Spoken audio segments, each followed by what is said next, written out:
For some reason, I'm not able to put it on YouTube. But anyway, I'll record it. So, good evening and namaste, dear brothers and sisters.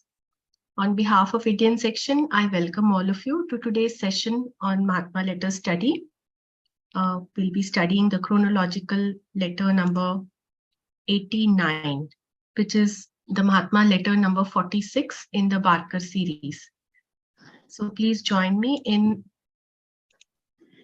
the universal invocation.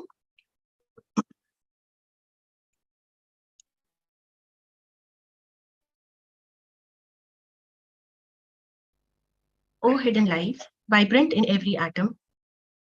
O hidden light, shining in every creature. O hidden love, embracing all in oneness.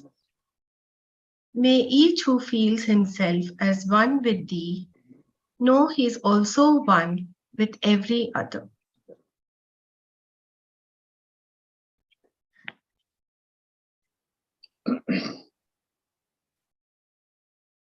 So welcome back.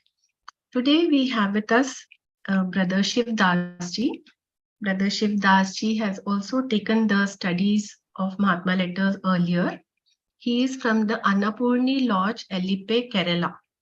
Brother Shivdas ji, he worked as a forest officer and he retired and settled in Alipe in Kerala. He is a veteran theosophist who joined the Theosophical Society in 1982. And today, once again, we are privileged to listen to his wise words on the Mahatma letters. So, Namaste, sir. I invite you now to begin the session. Namaste, madam. Namaste. And namaste to all. Namaste to all the participants. Can you hear me properly, madam? Yes, sir. Can you hear? Oh, okay. Okay, sir. Okay. So let us begin our study of the Mahatma letters. Last time, I took letter number 32. Letter number 32 of the old series. So today I am taking the letter number 46. Why I am referring to letter number 32 is that the topic which we are going to discuss today, or the topic which we are going to study today, is almost similar to the contents of this letter is almost similar to what we learned in or the contents of that letter in 32, because both of these letters are addressing or dealing with the behavior, the arrogant behavior of Mr. Hume, Hume. And actually, the master, both the masters, in that letter number 32, it was written by Master KH, and this letter is written by Master M. And both the letters, both the masters are saying that this man is not amenable to any change, and this man is always adamant, and actually he does not have any of the qualities which is necessary to travel or tread the path of occultism. That is what the master says. Here also, actually, this is a little somewhat harsh letter written by the Master M, because of in every letter or in every communication, this man is becoming more and more. Actually, if you are taking from the words of the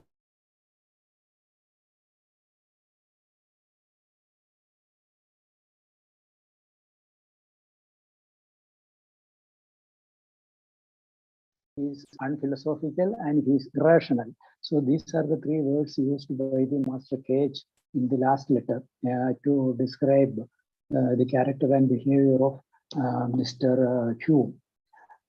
So actually, so it's we cannot then we can imagine how much bad karma or heavy karma this man is accumulating.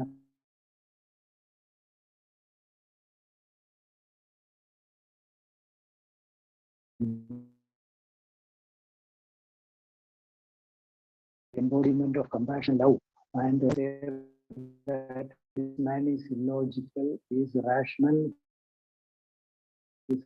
How much of karma this man upon himself that we can judge from the words of the master. Now, in this letter also, the master M is also speaking very harsh of him. So let us begin this letter, and I will read the sentence from the letter written by the master, and because I don't have slides to show you. So the letter, the master begins the letter with the words, and I will explain what, or I will try to explain what I understand from the words of the masters, so that we can share our thoughts together. So the master says that since sketch is too much of a perfect yogi arhat, all that remains for me to do is to make once more my appearance on the Nadagashala, to put a stop to a performance that threatens to become monotonous even to us, well trained in patience. That is what the master says. That means actually that this correspondence with the Hume, this correspondence between Hume and the masters, actually it has become sort of a play or a nadaga or play, because and the master says that the whole thing is almost like a drama stage. It has become a drama stage where actually everybody is acting. Actually, everybody is not in their true spirit. Actually, they are acting. That is why he calls it a Nadagasala. And the master says that we don't have time to spend on such dramas. That is why he says that I want to put a stop to this monotonous and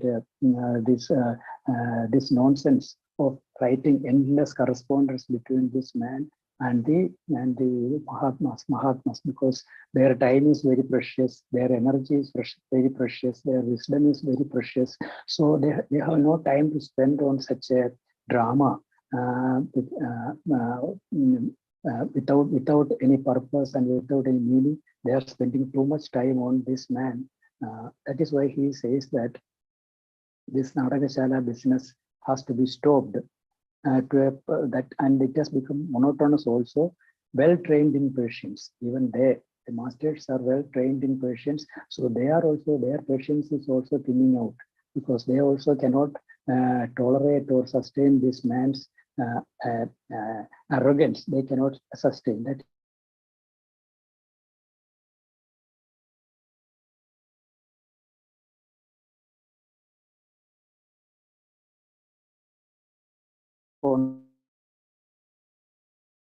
Decline.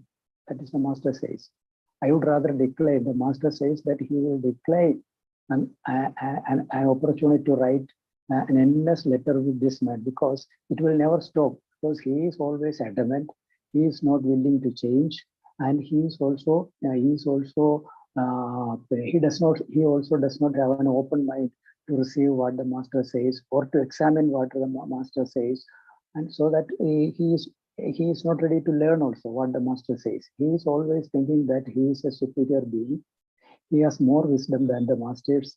He has more intelligence than the masters. That is what he says. So in one of the earlier letters, the master also mentioned that the behavior of the humanity in general.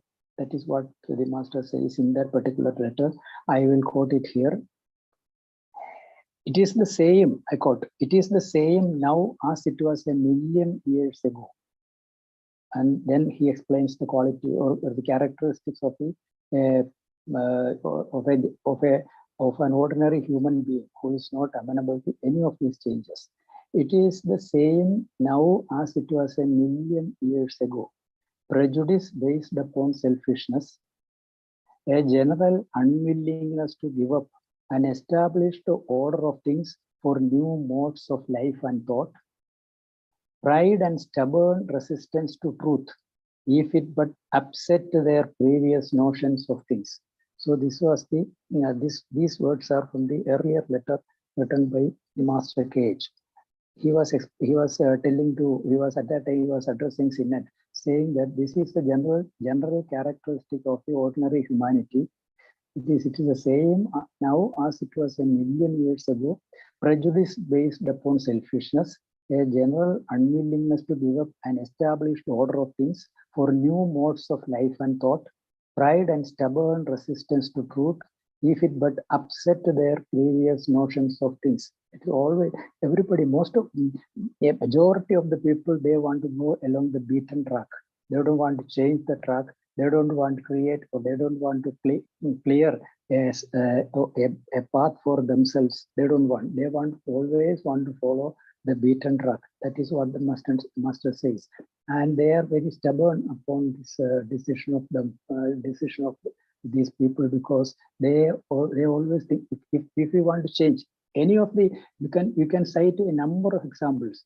It's very difficult to change the perception of people on certain things upon which they are very stubborn. They are very resistant to change their thought pattern or the ideas, perceptions, etc. So such people are not fit to travel along the path of occultism, because in the golden stage it says that we have to start with an open mind. So these people are not ready to, and this Hume is one among them. So such people are not ready to change their perceptions, their thoughts, and their ideas. So such people cannot travel along this path of occultism. That is what he says. So for such people, we don't have time to spend on an endless correspondence. That is what the master says, because we have got many other work to do, and there are people who are actually seeking this wisdom. They are actually seeking this wisdom, so we have not enough time to spend for them. Then how can we spend our time, energy, and wisdom for those people who are not willing to change? That is what he says. Then he again, master again says that there is one quality. What he says is yes, that reverence may not be in his nature. The reverence may not be in his nature, nor does anyone claim or care for it anyway. So reverence may not be in his nature. In his means in Hume's nature. So there is reverence. Reverence means devotion and a sort of respect for the teachers. That is not there. A sort of a total respect is known as reverence. Actually, respect to the great, actually the wisdom. It's not the personality whom we are going to respect. It is the wisdom, the holy wisdom, which in front of that holy wisdom we should be very respectful, and we should be very, with a reverent attitude, we should approach this wisdom. And the masters are the custodians of this wisdom, so we have to be very reverent before them. And in this connection, again, the golden state says that a readiness to give and receive advice and instruction, a loyal sense of duty to the teacher. So that attitude, both these attitudes are absent from the character and from the approach of Mr. Hume. That is what the master says here. Reverence may not be in his nature. So if you go to our own scriptures, the Bhagavad Gita, if you go to the Bhagavad Gita, you know that there is a sloga which the master, if the disciple wants to know, or if the disciple wants to tread the path of holiness, path of sacredness, or path of wisdom, how to approach the master. This sloga from the Bhagavad Gita says that, I will quote the sloga. It gives us the three characteristics of the disciple who should be with a positive attitude if you would approach the master. Then what are the three characteristics of the true disciple? And the sloga says that tad vidhi pranivadena pariprasnena seveya upadeshyanti te jnanam jnanina tattvadarshinaha. That is what the Lord Krishna says to Arjuna. Tad vidhi pranivadena pariprasnena seveya upadeshyanti te jnanam jnanina tattvadarshinaha. That means actually the disciple should approach the teacher. If the disciple wants to tread the path of holiness, the path of wisdom, then he must have three qualities. Of course, he must have a lot of qualities, but actually here three qualities are mentioned, which are very, very important. The first is he must approach the teacher pranivadena. Pranivadena means with lot of reverence and devotion. The student or the disciple should be should approach the teacher with a lot of reverence and devotion. Then only there will be a smooth flow of this wisdom from the teacher to the disciple. Otherwise, the flow will be blocked.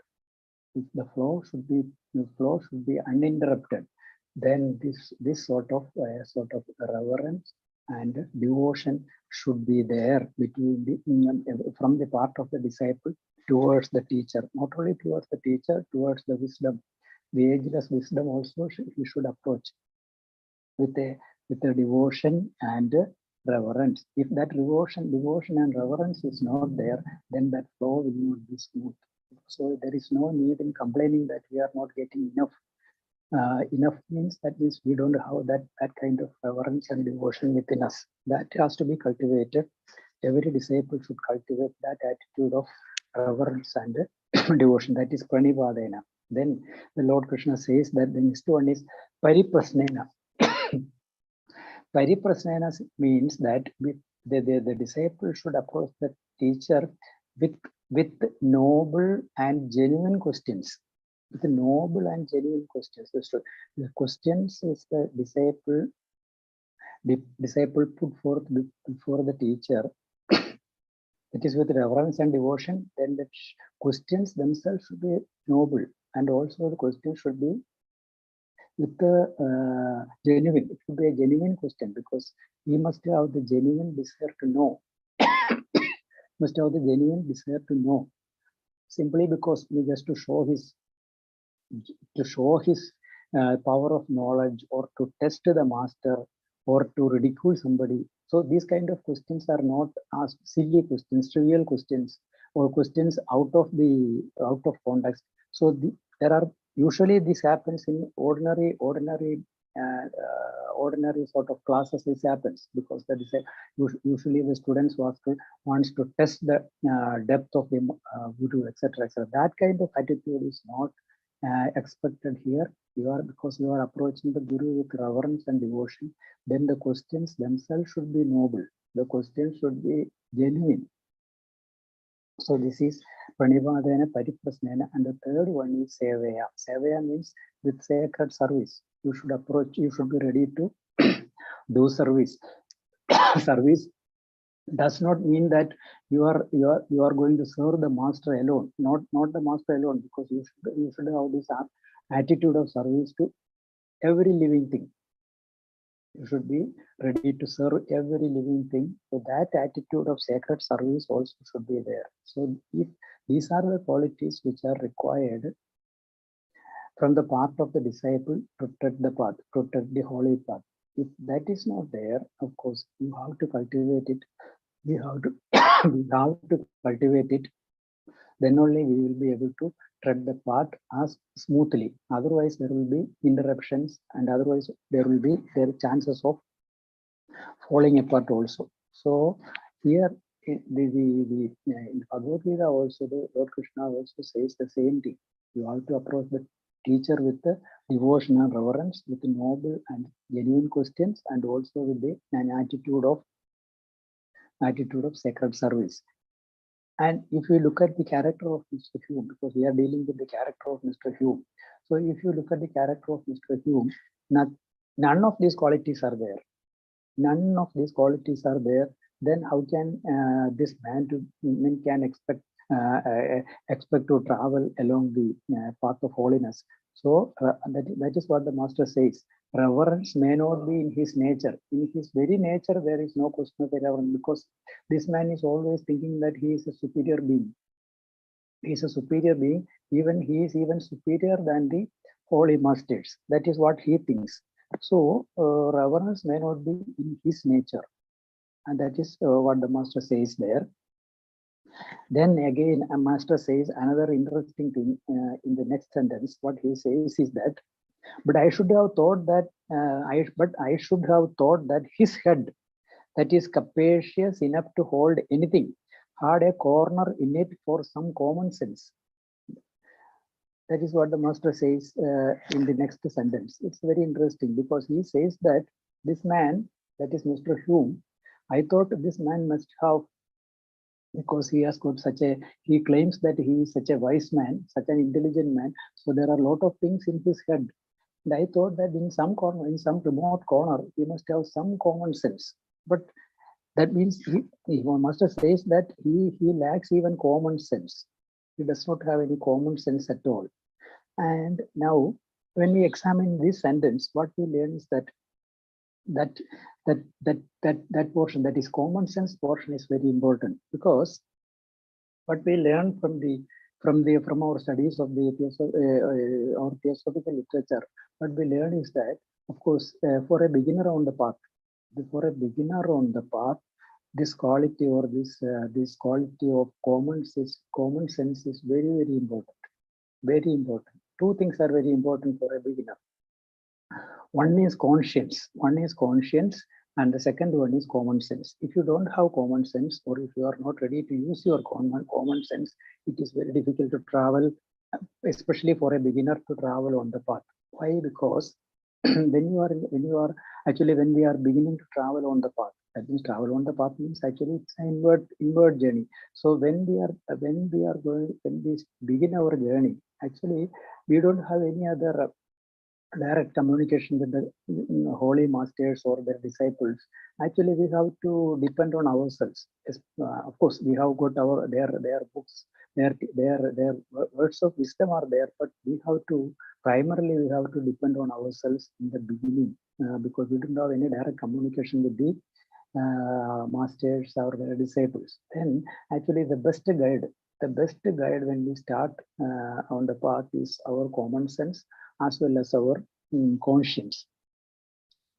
Actually, these two things, conscience and common sense, are two important things in our character, because the conscience, actually, it is the result of our suffering and sorrows in many past lives. In many past lives, we have suffered a lot, and we have suffered a lot of sorrow and pains. And out of that sorrow and pains, actually, this quality of conscience slowly cultivated within us. So that conscience is there because we know what is actually in our, of course, the present brain may not identify it, but still in our inner sense, we know that this sorrow and suffering, etc., for any living thing, this sorrow and suffering is unbearable. So we know. So from that, because we have suffered a lot, so from that, this conscience is slowly developing within us. So that is one. That conscience will help us to travel forward as a beginner. That conscience will be our light when we start traveling along the path in the beginning. Then second thing is common sense. What is this common sense? Common sense is nothing but the essence of the experiences we gathered throughout our past lives. So our common sense is the essence of our experiences, which we carry forward from our past lives. So those experiences have given us actually those accumulated experiences. Essence of those accumulated experiences are within us. So that actually gives us this common sense. So using that common sense only, we will be able to travel forward in the beginning. After traveling for some time, of course, we will have the blessings of the masters as well as their high disciples, so that then we will get we will get more guidance and more light from the higher sources. But in the beginning, these two things are necessary. These two qualities are necessary: this conscience as well as common sense. Here the master says that even though this man claims to be a very high intellect, he claims to be a wise man, but he does not have any common sense at all. So without this common sense, how this man is going to progress along the path that the master says? Again, the master again repeats that his character a little more, and towards the end of that paragraph, he says that about the Theosophical Society. And another thing is that this Hume, he also thinks and says that he can guide the Theosophical Society, much better than the masters themselves. So he is a more able and more wise man to guide the society, so that it can become a very, very, very forceful instrument in the whole world. So that is what he thinks. Then the master says that the society was founded, went on, and will go on with or without him. That is, the master says that the society was founded, went on, and will go on with or without him. So that is an assurance to all of us, because the society was founded and it will go on with or without any one of us. Not only whom, any one of us, it will go with or without us. To be with it is our privilege. We have to say that we are with it. So it's not the society which needs us, it is we which need the society. So we have to be very careful when we think that we are a member of this theosophical society. So then we have to be very careful, and as I said earlier, we have to be very very reverent towards the powers that is working behind it, so that we will feel that we are a privilege. We have the privilege to be a privilege to be part of this society. So that is what the master says, that the society was founded, went on, and will go on with or without him. That is, the master says. Again, what I say is that this man is accumulating a lot of karma upon him, a lot of bad karma upon him, because when the master says that let him go out of the society, let him go out of the society means it's a kind of a curse from the master. Of course, they will not curse anybody, but we can say that it's a kind of a curse, because let him go out of the society, because he is such a nuisance to the development of others, for the progress of others. Let him go out of the society. That again the master says, after some time, let him go out of the society. So that is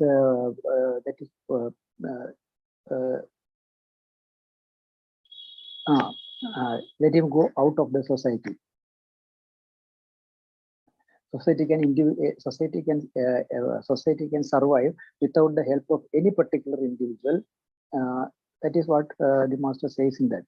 Then he says another thing. What is the how this Hume is dealing with the theosophical society? And he cites an example from the Spanish character, that is a Spanish mendicant, Hidalgo. What is Hidalgo? What he says is that Hidalgo is such a person who claims to be a protector.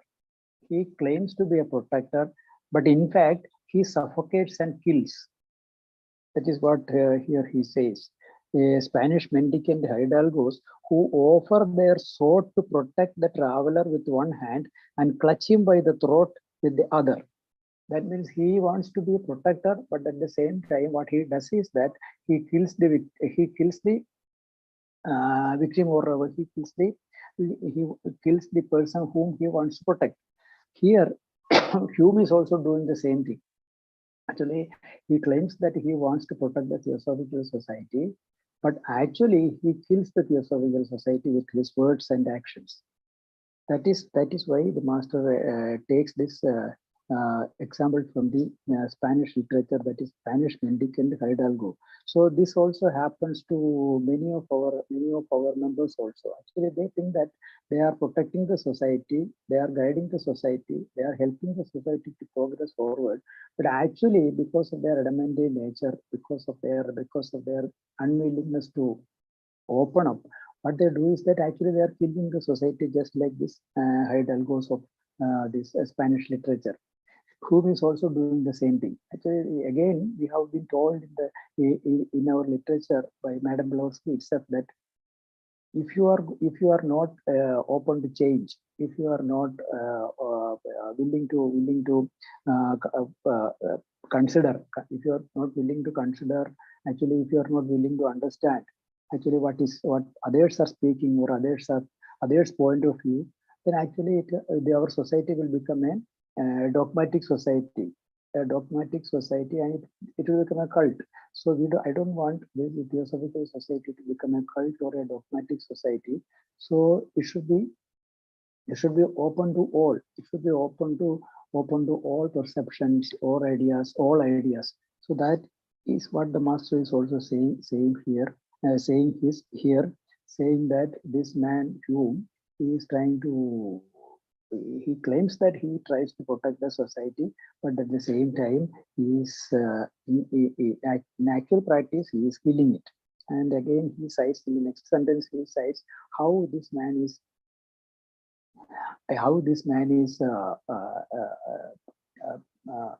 always wounding and destroying the health of Madame Blavatsky, and always he's causing a lot of suffering to Madame Blavatsky.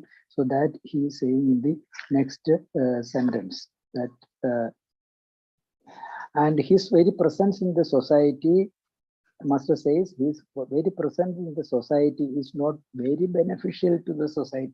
It is not very beneficial to the society. His presence in the society is not very beneficial. Then he says that not to one of its founders, at any rate, whom he has killed last year at Simla, and whom he now harasses, sticking to her like a grim death, turning her blood into water and eating her liver out.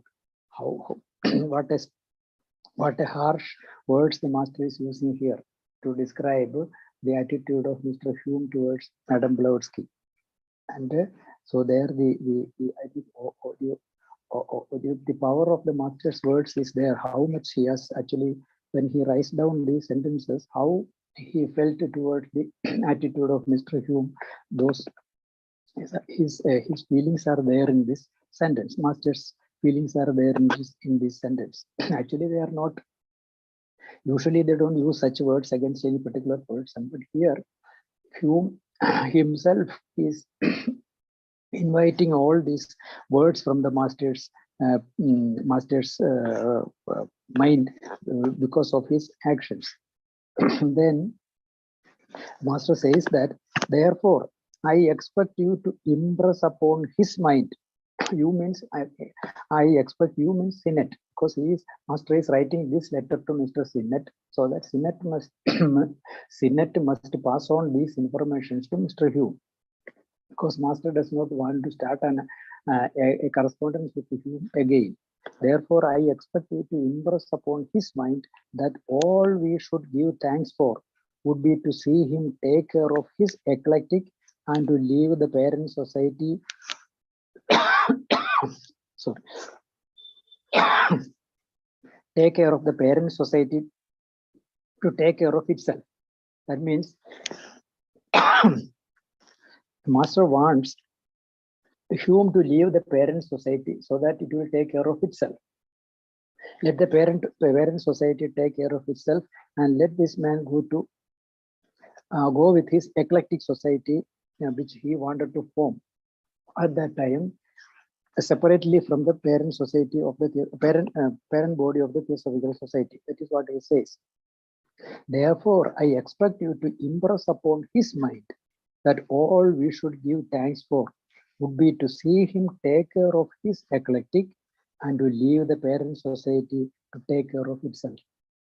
If the master says, or if the master says that it is better for the society, for a society, so that person should leave the society, then how much bad karma he has accumulated upon himself. We can think of how much, because if a guru, if a guru who knows everything, whose eyes before his eyes, the past, present, and future is like an open book.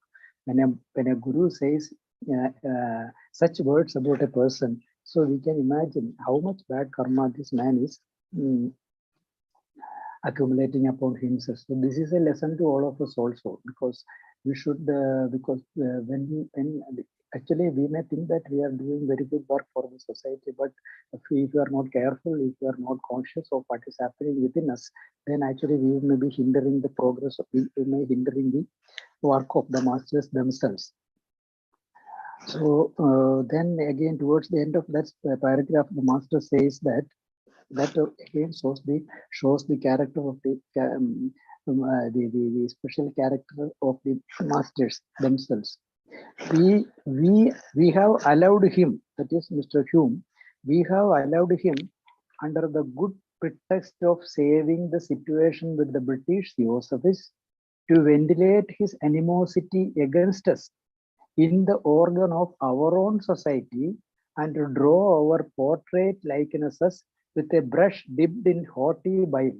What more does he want? That is the master, again the master's sentence, because master says that this man who is actually a member of the Theosophical Society, we have allowed him to abuse us in the platform of the society itself. Because after joining the society, after some time, he started abusing the masters themselves, thinking that they are of a lesser race than him. So then he started abusing them, and his idea, and he was proclaiming that he wanted to save the British Theosophists. He wanted to save the British Theosophists.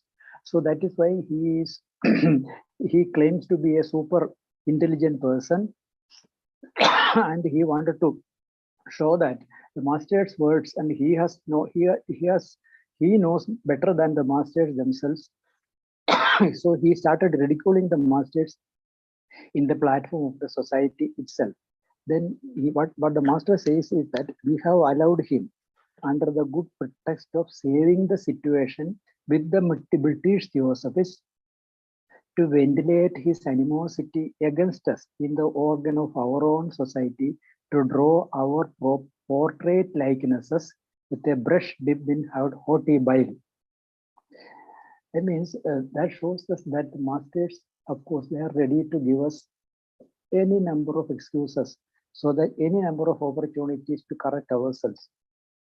Maybe that is what I have read from that sentence, because they have given a lot of opportunities to Mr. Hume to correct himself, but he was not ready to correct himself. So as a beginner, of course, we are all beginners. Of course, we also may be doing a lot of mistakes. Of course, there is a very possibility that we will do a lot of mistakes.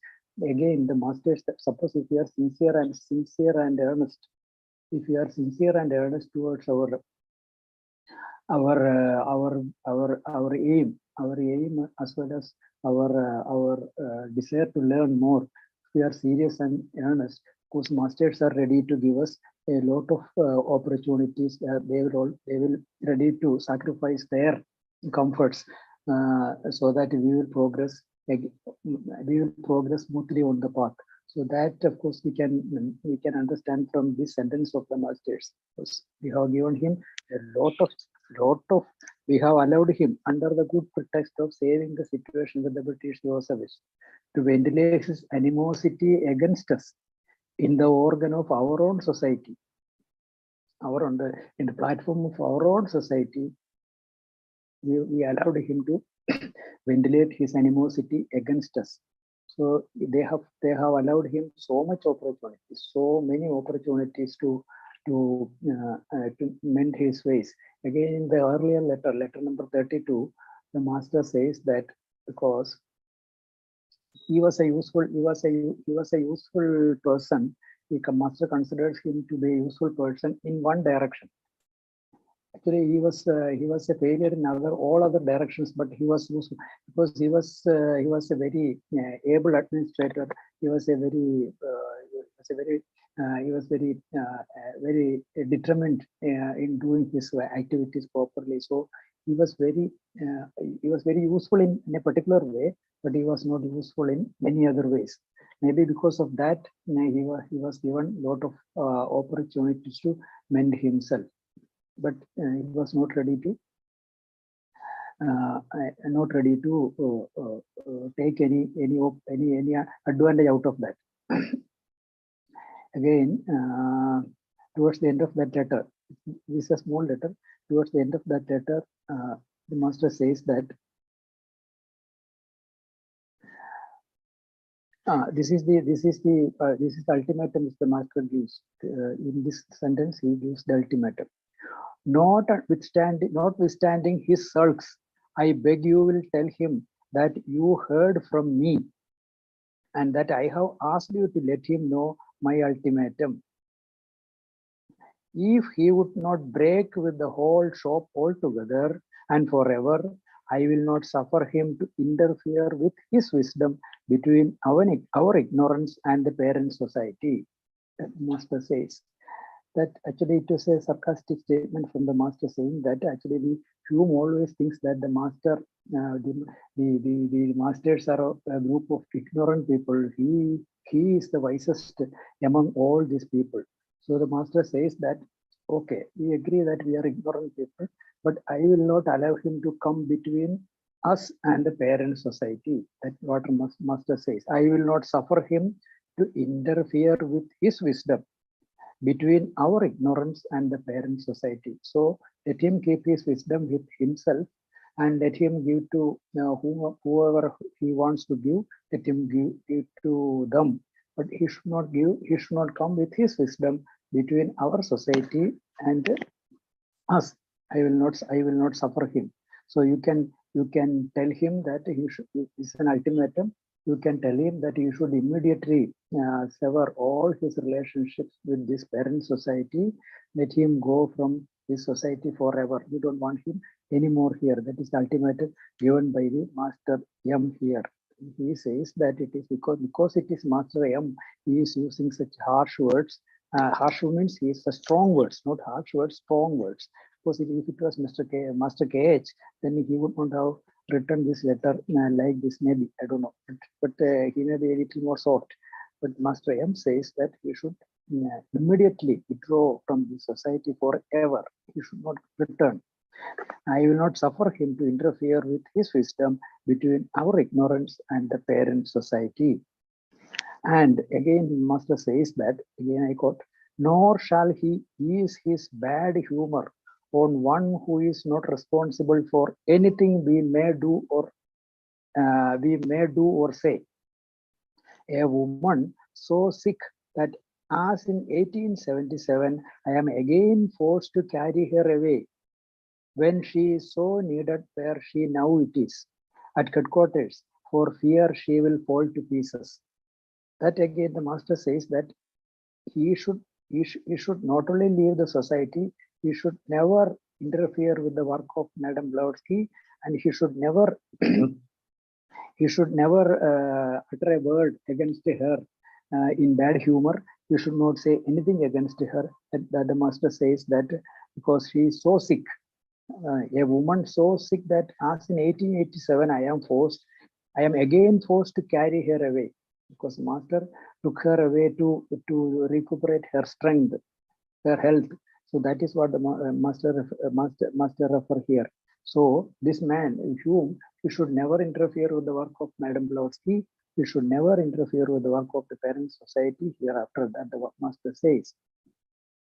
And he says that again, one more sentence, he says that I quote, and that this state of hers was brought on lately by him owing to constant anxiety for the society and partially, if not wholly, by his behavior at Simla. You can take my word for it.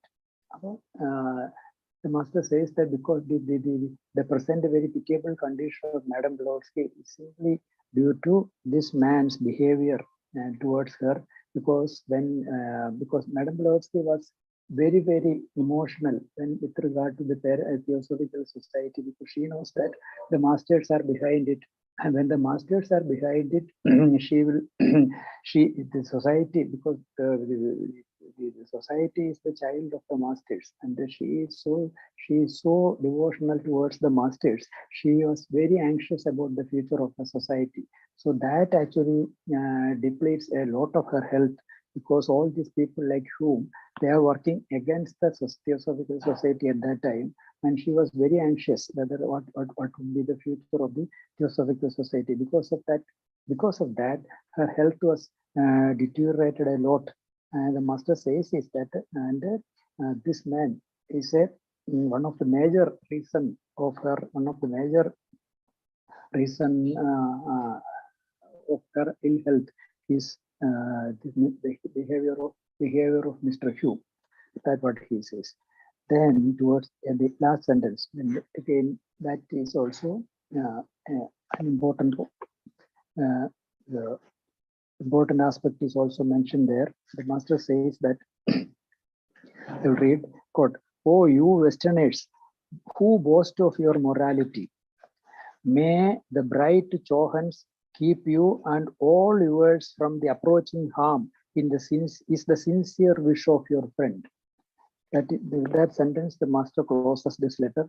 "Oh, you Westerners who boast of your morality, may the bright Johans keep you and all yours from the approaching harm is the sincere wish of your friend." The master says that this Westerners at that time, Westerners, they were boasting of their morality. They think that they are the most most civilized and the most moral people in the world. But when we study the behavior of those people at that time, of course, many people now also, it was all built upon selfishness and imperfect perceptions about man, God, and universe. That their perceptions are distorted about man and God and universe. Their perceptions were distorted, and their morality is also based upon these imperfect perceptions of man, God, and universe.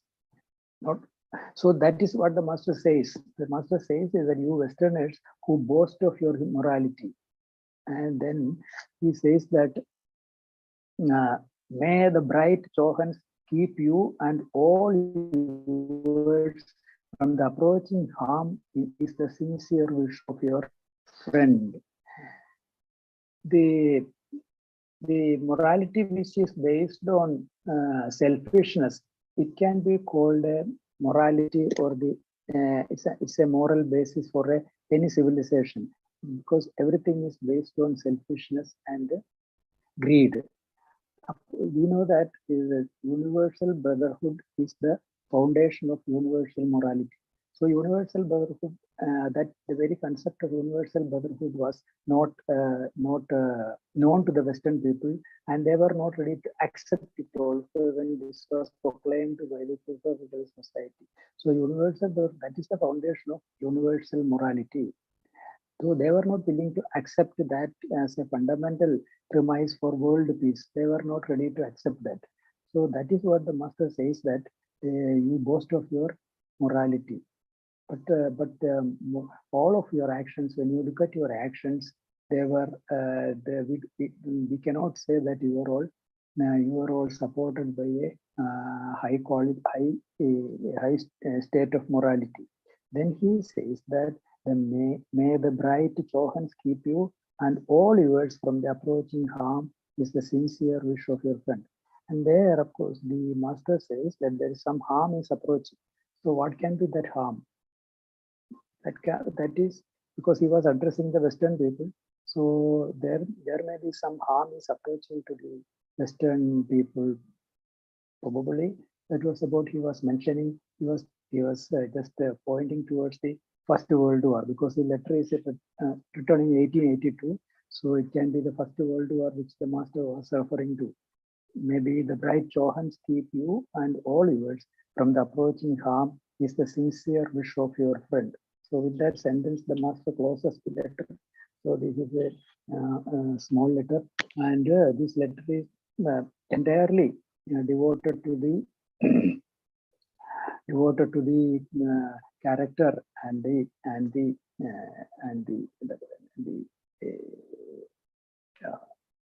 untheosophical attitude of Mr. Hugh. So with that we close this today's session of this letter number 46.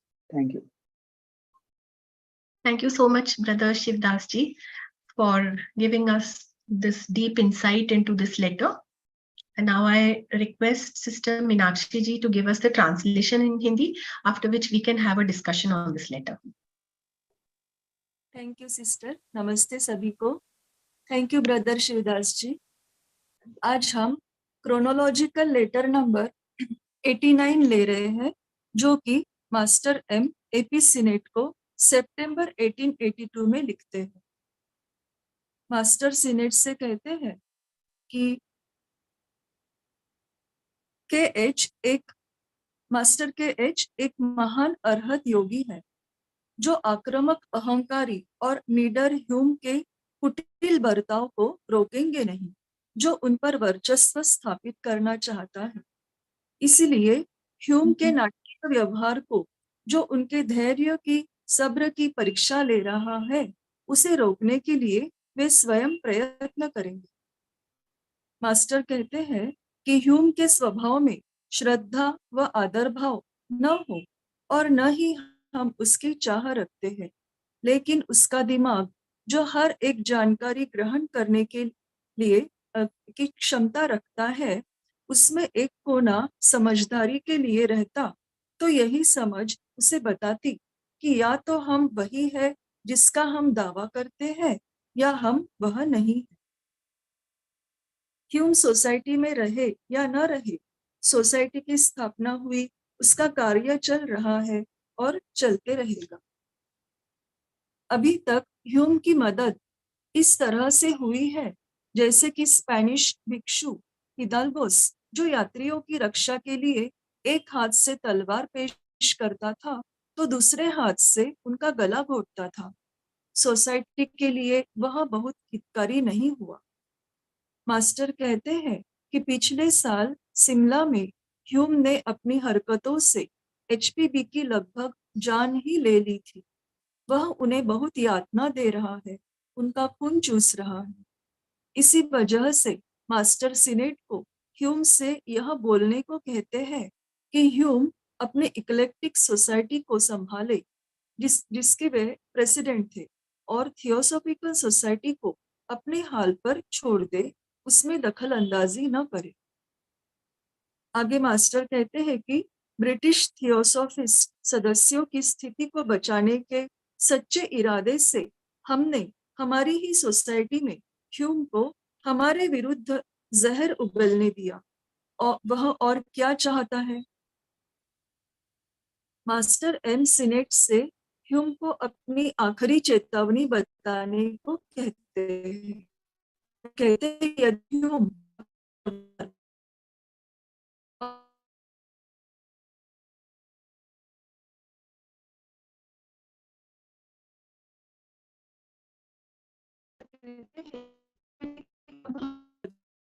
जहाँ कुछ हद तक के बदलाव और society के बारे में सतत की चिंता है।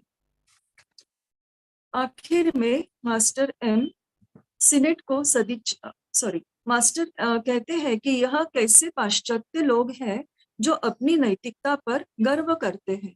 आखिर में मास्टर M सीनेट को सदिच्छा देकर कहते हैं कि तेजस्वी चौहान आपको और आपके अपनों को आने वाले संकट से बचाए रखे। यह आपके मित्र की सदिच्छा है। Thank you. नमस्ते। Thank you, Meenakshi ji. And now the session is open for any question, answers, or discussions which the participants would like to ask Brother Shivdas ji.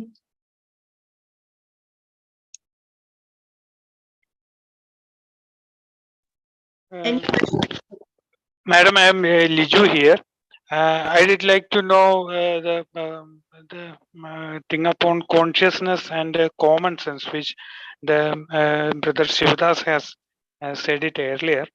Yes. Actually, the common sense is it can be said as like a human ego, which is presently everyone is having.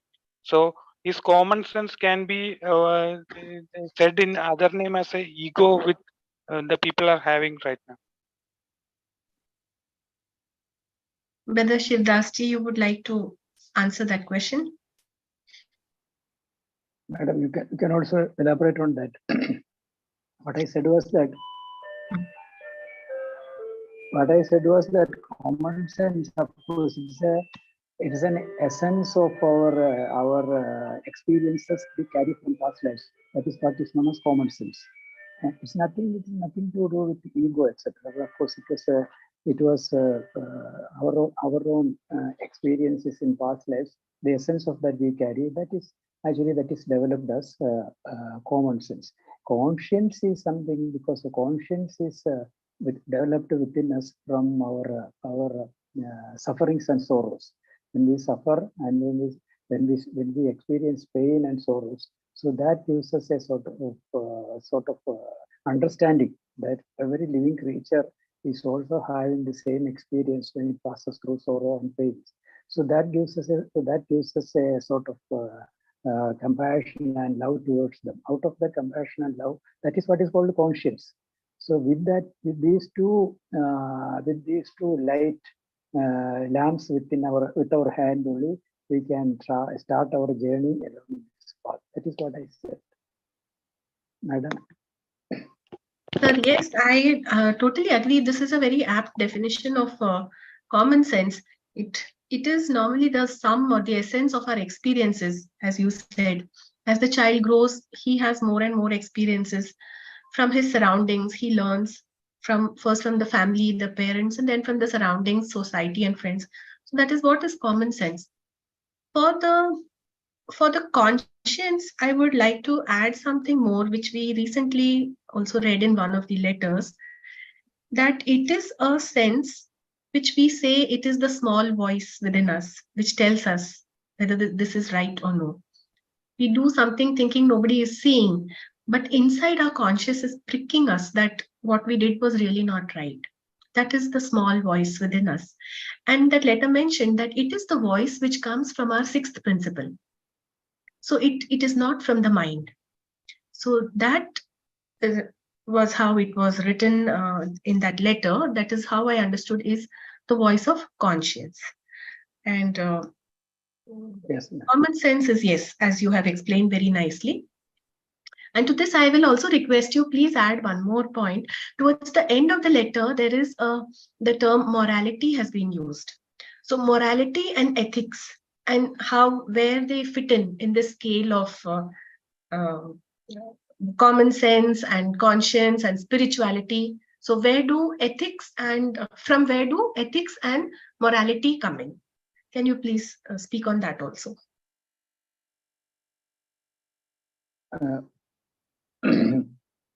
Actually, I think, Madam, all the morality and ethics, all of course, that both these aspects of character, morality and ethics, is based upon our sense of belonging, our sense of relationship with all other living beings around us. So actually, when we start thinking that actually they have a right to exist along with us, so from that feeling only we will start cultivating this sense of morality and sense of ethics, because as you know, in our literature, of course, this path of involution and path of evolution. This path of evolution does not have much of a sense of morality or ethics, because actually it is guided by selfishness, and it's a path of taking. So actually we are more interested more in taking, and then we turn to, that is the pravritti marga, and then we turn to the mukti marga, or the path of giving. And before that there is this turning point which can be called the path of sharing. So the path of sharing, there actually we are learning how to renounce this path of taking, and we have to go forward along the path of giving. So that lesson we learn along this path of this portion of called the path of sharing, and this from there only actually it starts. Actually, we start to understand what is morality, what is ethics. All those things we start to learn from that point of path of sharing. And there it gives us more sense of direction, how to go along the path of giving. Maybe that much I can now add from my understanding. You can add more better. Thank you very much, sir, because your answer has now reinforced my understanding when you mentioned the pravritti marg and the nivritti marg. So in the path of involution, till that time, or rather till the mineral, plant, and animal kingdom, they are not responsible for their actions. So no morality or question of ethics up to that level of evolution. then the moment the manas is activated, then man becomes responsible for his karma. That is the point where all these things of morality and ethics will apply to him, and also karma will apply to him. So thank you very much, sir, for explaining that. That is one thing we should keep in mind. We cannot explain everything because we are not we are also learning. So of course it should be a joint effort to study and to share our ideas. So Yes. then actually it should be a catalyst for more thinking, more learning. True. Of course, ultimately it comes to self effort if you want to learn, because everything cannot be said and learned. So it's the self effort. What we know, actually we share, that's all. Any more questions from the participants or any point they would like to share?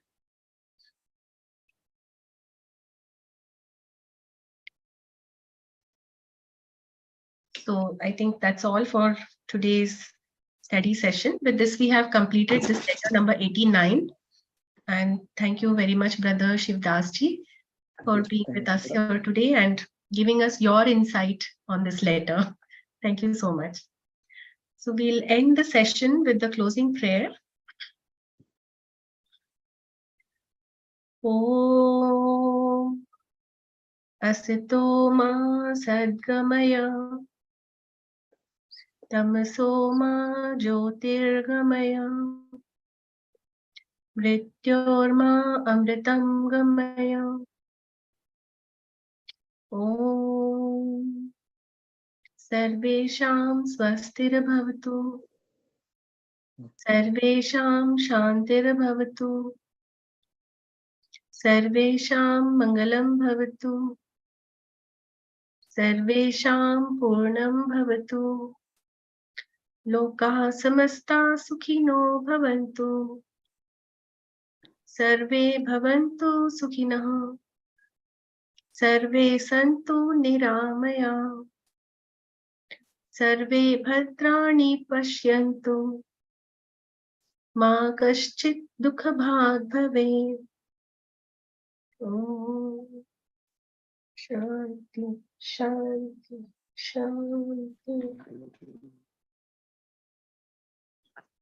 Thank you, ma'am. Thank you, madam. Thank you. Thank you all for joining. Namaste.